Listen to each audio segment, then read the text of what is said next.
Seja muito bem-vindo ao Papo Suprem, programa da TV Suprem, braço de comunicação da União Planetária. O tema deste encontro é o fortalecimento do terceiro setor, um assunto tão importante e eu acredito que ainda seja desconhecido para muitos. E para isso, temos o privilégio de receber Tatiana Correia Leite, ela que é advogada e coordenadora do Núcleo do Distrito Federal da Associação Brasileira de Captadores de Recursos. Tatiana, seja muito bem-vinda. Obrigada por ter aceitado o nosso convite. Obrigada, Estamos muito Raquel. felizes com a sua presença. Muito obrigada. Para falar desse assunto tão importante. Você tem uma história linda, inspiradora, né? Por favor, nos conte mais como que foi a sua vida e como que você conheceu e como que você entrou no terceiro setor. Bom, Raquel, então primeiramente é uma honra estar aqui nesse Papo Suprem, tá? Muito obrigada mesmo pelo convite. E o meu relacionamento com o terceiro setor surgiu quando eu nem tinha consciência do terceiro setor com meus pais. Então eu observava a minha mãe, era uma presidente de uma associação de mulheres e fazia muitos atos de caridade. Então a gente ia para festa em abrigos de idosos, em abrigos de criança, que naquela época chamava orfanato. Então eu estava sempre envolvida desde criancinha nesses movimentos. Ela captava o recurso e fazia as festas, ou fazia captação de colchão, de lençol. Então assim, isso já foi trazendo, desde pequena, informações de que tinha esse mundo. Porque às vezes a gente está vivendo, indo para a escola e não vê a parte da vulnerabilidade da sociedade, né? Então, desde pequena eu tive esse encontro que foi bem forte. Especial, assim. Muito. E ao longo do tempo eu fui fazer direito, né? Então, já pensando na justiça social, então eu já pensava nisso e eu já tinha esse trabalho filantrópico também paralelo, as minhas funções como advogada, até que eu fui convidada para ser advogada do Sindicato dos Hospitais Filantrópicos de São Paulo. E aí eu vi que dava para se profissionalizar para a captação de recursos das entidades. Porque antes eu pensava na caridade e depois eu passei a pensar mais na filantropia, que é quase que a profissionalização da caridade. Eu quis entrar mesmo nesse mundo, né, do terceiro setor. E aí, desde então, eu venho trabalhando nesse fortalecimento do terceiro setor, né, com palestras, com cursos, para ensinar as entidades e as pessoas a ampliarem a potência de captação de recursos mesmo. É bem assim, a minha missão é apoiar essas entidades nessa área. Então, foi essa minha experiência desde pequena, eu vendo, só que eu vi que eu podia ajudar de forma mais profissional também, não só na caridade que a gente faz no dia a dia, né? Uma pessoa pede um dinheiro, uma ajuda, né? A gente vai visitar alguém, mas a gente pode também profissionalizar. Então eu consegui ver isso. É muito conhecido, né? O primeiro setor da economia, o terceiro setor, mas né, o segundo setor, que são as empresas, mas o terceiro setor, né, muitos ainda têm dúvida o que seria o terceiro setor, né? Eu trouxe até aqui, né, do Sebrae, do site do Sebrae, falando um pouquinho, né, do que é o terceiro setor. Ele diz, né, as organizações da sociedade civil, OSC, né, também conhecidas como ONGs, né, são entidades que não têm fins lucrativos e realizam diversos tipos de ações solidárias para públicos específicos. Elas podem atuar nas áreas da saúde, educação, assistência social, economia, meio ambiente, defesa de minorias, religião, entre outras, no âmbito local, estadual, nacional ou até internacional. Ela acontece na esfera pública, embora não seja estatal, né? Fala um pouquinho sobre isso e também que eu acho interessante, porque até hoje, né, a gente fala ONG, é errado, é certo? Quando que veio essa transição, né, de ONG para OSC? E aí você me lembrou de uma história no tempo, assim, do terceiro setor, porque as pessoas falam, surgiu do nada o terceiro setor? Não. No Brasil, surgiu a partir do descobrimento, né, em 1500. Então, durante 300 anos, a caridade, a generosidade, ela era desenvolvida pelos donos de terras e pela Igreja Católica, mas era uma forma de manter o poder social. Então, se você fizer uma análise das santas casas antigas, a maioria foi fundada por donos de terras. E aí eles se juntavam, se cotizavam e mantinham aquelas santas casas. A mais antiga é a de Santos, que foi acho que 1560 que ela tem. Ela é muito antiga no Brasil. Foram as primeiras casas de misericórdias. Foi praticamente a primeira OSC que surgiu, foi a Santa Casa de Santos. E aí tinha então os donos de terras, a Igreja Católica, faziam essas atividades assim mais profissionalizadas, vamos dizer assim, né? Depois, com o tempo, aí veio a parte de a independência do Brasil, aí o Estado se separou da Igreja Católica de vez, e aí começaram a surgir alguns movimentos abolicionistas. Então, não era ainda uma associação, mas eram pessoas que estavam envolvidas naquela questão da abolição, né? E com o tempo foram surgindo novas causas. Então, quando veio a industrialização mais para frente do Brasil, começaram a surgir as associações profissionais, né, para proteger o trabalhador, que também os sindicatos e associações profissionais fazem parte do terceiro setor, mas depois eu diferencio rapidamente. E também a questão de defesa de direitos. Partidos políticos também surgiram nessa época, que também estão dentro do terceiro setor, mas em outra área, né? E com o tempo, aí quando veio a Constituição mesmo, ela definiu os papéis dos três setores mesmo, está bem definido lá, e disso nasce todo o ordenamento jurídico do terceiro setor. Começaram a nascer as primeiras legislações relacionadas mesmo ao terceiro setor. Tem o Código Civil, que ele deu todo o embasamento das associações civis, que você tem que registrar em cartório. Então, Raquel quer montar uma OSC. Tem que fazer o registro do estatuto no cartório. Depois pedir o CNPJ na Receita. Então, tem toda uma burocracia que antes não tinha.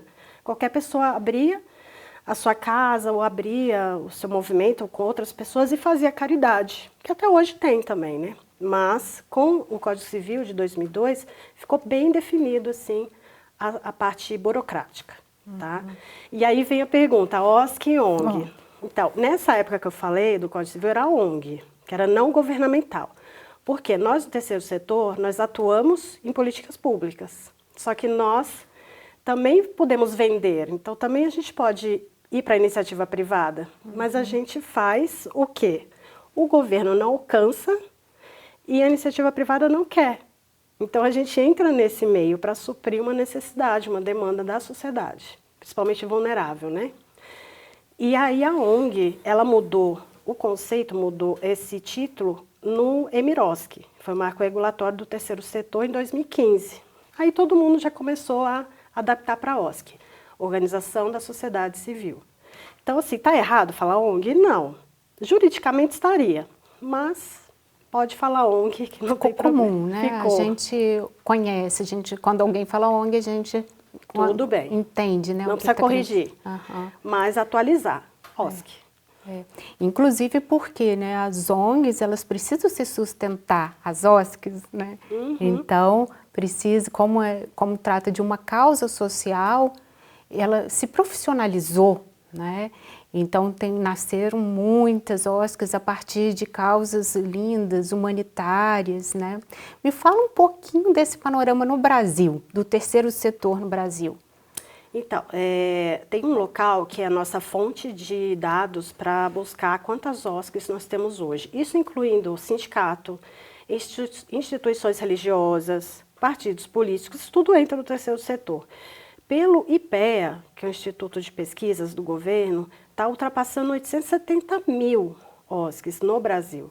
Só em Brasília, na última vez que eu olhei, estava batendo mais de 4 mil OSCs registradas. Isso com registro. Porque tem aquelas pessoas físicas que continuam fazendo as ações, né? Fazendo... Informal. Informal, capta cesta básica, distribui, ou faz uma sopa e distribui, né? Então, isso daí não contaria, mas de OSCs mesmo registradas, no DF está mais de 4 mil e no Brasil todo mais de 870 mil. Em todas essas áreas que você citou. Mas aí, nesse caso, contaria os sindicatos? Porque existe uma diferença, né? Muito. Porque o sindicato ele tem uma outra personalidade jurídica. Ele nasce como uma associação, mesmo com o nome sindicato. Mas ele precisa do reconhecimento do Ministério do Trabalho. Então, é um processo lá dentro que o sindicato entra pedindo esse reconhecimento. Aí sim ele consegue representar o profissional, né? Ou o patronal também. que onde fazem as negociações. Então, ele não entra nesse mundo das OSCs que a gente está falando aqui.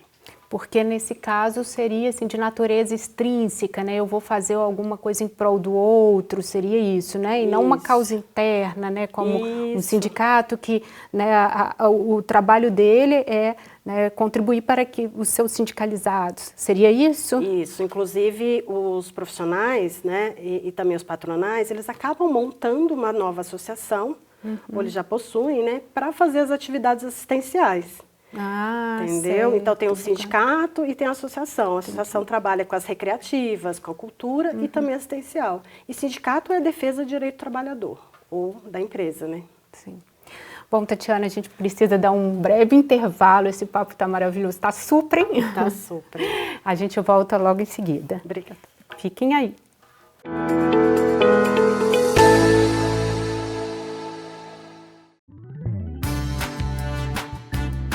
Venha com a gente!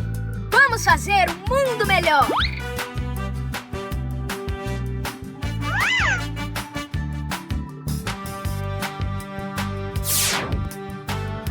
Eu sou Suprem! E seja Suprem, você também!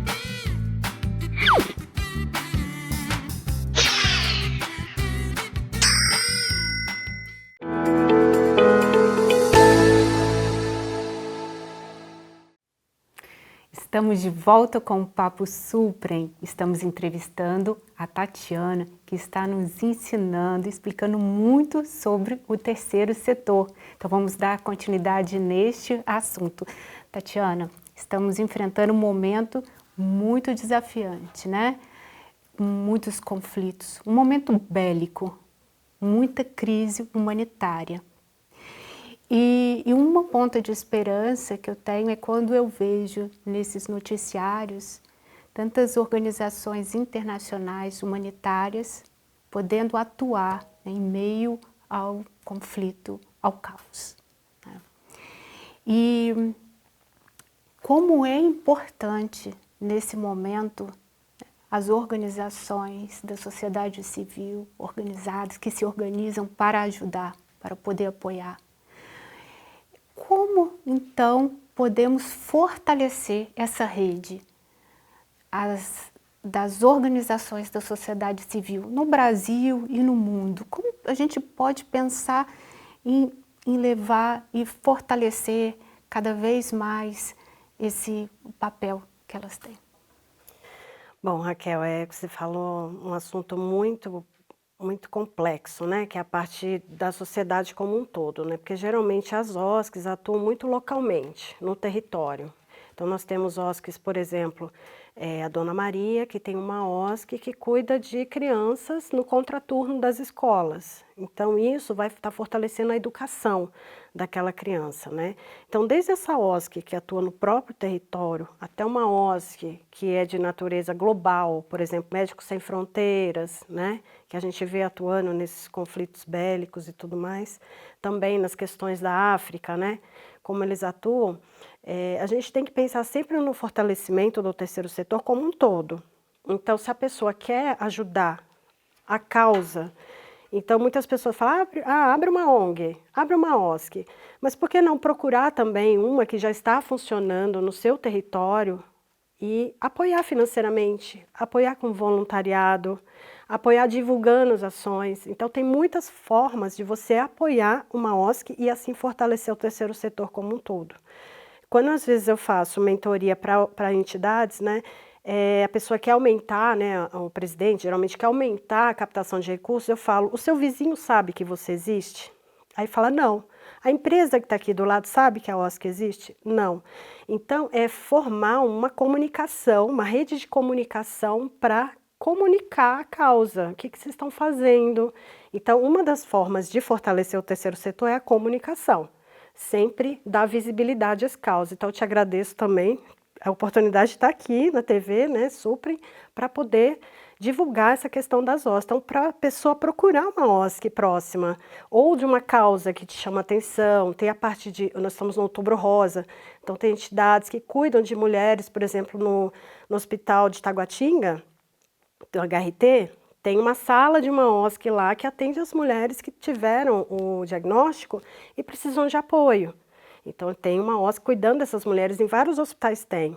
Então, assim, quando você sentir essa questão, não, eu preciso doar, me doar, ou preciso doar financeiramente, né? Então, procurar uma OSC. Em termos globais, a gente tem já as grandes OSCs, né? Que já tem toda aquela estrutura, mas você pode ver que é sempre pela comunicação, né? Então, é informar. Então, é o que eu sempre falo para as pessoas que trabalham em OSC, comunique. Fale da sua causa. E a pessoa que quer participar do terceiro setor, seja doando, seja sendo voluntário, procure uma mais próxima do seu endereço ou da sua causa. Da sua causa, né? E pode ajudar de forma recorrente ou pontual, né? Interessante. Isso. E da nossa parte, da parte das OSCs, a gente fazer uma capacitação mesmo de gestão. Porque muitas vezes as OSCs não têm capacidade de gestão porque foi uma mãe, por exemplo, uma mãe que teve um problema com o filho e aí fundou uma OSC em homenagem a ele. Só que ela entrou só por amor, esqueceu a gestão. Então também tem que entrar com amor, né, com toda aquela questão da missão de vida, só que tem que também fazer a capacitação em gestão, porque é como uma empresa, a OSC, não com a natureza jurídica de empresa, mas tem a parte de financeira, né? Tem a parte de equipamentos que às vezes tem que comprar, então é mais complexo, né? Mas eu acho que a capacitação também das OSCs fortalece o terceiro setor. E para quem está nos ouvindo agora, tem alguma dica? A gente tem o Sebrae, temos alguns sites que possam ajudar também nessa gestão? Isso. Na parte de capacitação, nós temos grandes, assim, OSCs também, institutos que trabalham com isso, né? Então temos a própria BCR, que é a Associação Brasileira de Captadores de Recursos, que eu faço parte. A gente tem muitos cursos lá que ensinam a captar recursos. Tem o Filantropia, a Rede Filantropia, que tem muitos cursos lá de gestão, de contabilidade, captação de emendas parlamentares, tem vários. Tem a Escola do Terceiro Setor também, que é muito bom, tem uma gama ampla assim, de cursos, que são pessoas especializadas no terceiro setor, né? Então, eu deixaria essas 3 dicas. E agora, né, a gente tem que falar de um movimento super importante, já que a gente está falando de movimentar o terceiro setor, de fortalecer, de estimular. Então, temos uma data agora importante, eu gostaria que você falasse sobre ela. Bom, a BCR, né, a Associação Brasileira de Captadores de Recursos, ela é o ponto focal no Brasil de um movimento global que chama Giving Tuesday. O que é o Giving Tuesday? É o dia de doar. Então, acho que algumas pessoas já ouviram falar, né, do dia de doar. Ele é comemorado, né, e divulgado esse dia sempre na primeira terça-feira após o Dia de Ação de Graças, nos Estados Unidos. Por quê? Porque nasceu lá esse movimento, em 2012. Chegou no Brasil em 2013, então a ABCR é o ponto focal no Brasil, e ela vai disseminando, compartilhando materiais de comunicação para as entidades, movimentos e pessoas que atuam no terceiro setor divulgarem a cultura da doação. Então, é praticar a generosidade. Então, a gente tem lá no site diadedoar.com.br bastante material, qualquer pessoa pode baixar, fazer o download lá tem postagens de Instagram, tem cronogramas de postagens. Então, o site é diadedoar.com.br. Isso. Qualquer pessoa pode ir lá e baixar todo o material lá. E em todos, assim, qual que é a ideia? A meta é que em todo município tenha um grupo, uma comunidade do Dia de Doar, que tem um projeto de lei aprovado, comemorando o Dia de Doar. Então, já existem alguns, acho que tem 40 municípios, cidades que já têm o Dia de Doar em lei, que é uma forma da gente divulgar também a cultura da generosidade. Perfeito, lindo. Eu trouxe aqui uns números. No Brasil, em 2023, o Dia de Doar mobilizou mais de 39 milhões de pessoas e arrecadou mais de 7 milhões de reais. É isso mesmo? Isso mesmo. Isso é um monitor de doações que é mantido pela BCR e as instituições, elas enviam os valores, né? E nós tivemos um recorde de doações foi na pandemia. A pandemia, a generosidade foi assim ampliadíssima. Então nós tivemos muitas doações na pandemia. E lá no site Dia de Doar, nós temos todo o histórico de doações que a gente mede por ano, tá? Então, 2023 foi isso. Então, são as doações, tá? E para quem quiser fazer parte, né, instituições, OSCs que quiserem se juntar, como é que faz?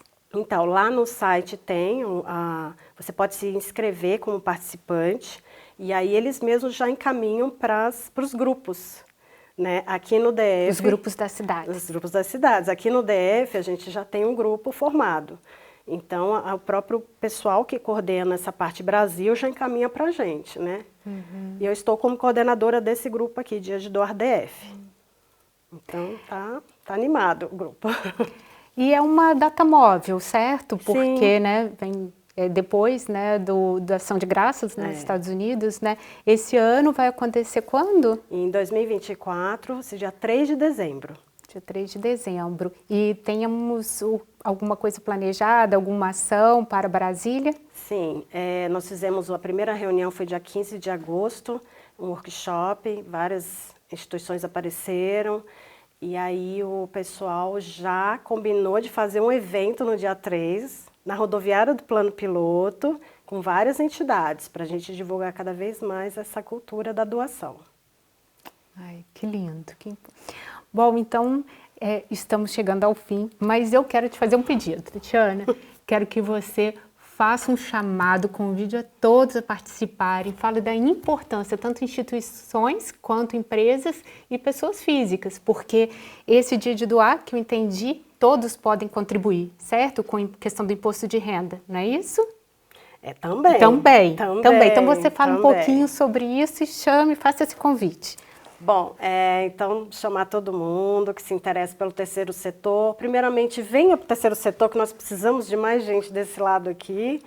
E para o dia de doar, convidando para esse grupo, né? Porque é um grupo que vai ficar aberto o ano todo, ano que vem, não só para o evento. Então, venha com a gente, participe, entre no site diadedoar.com.br.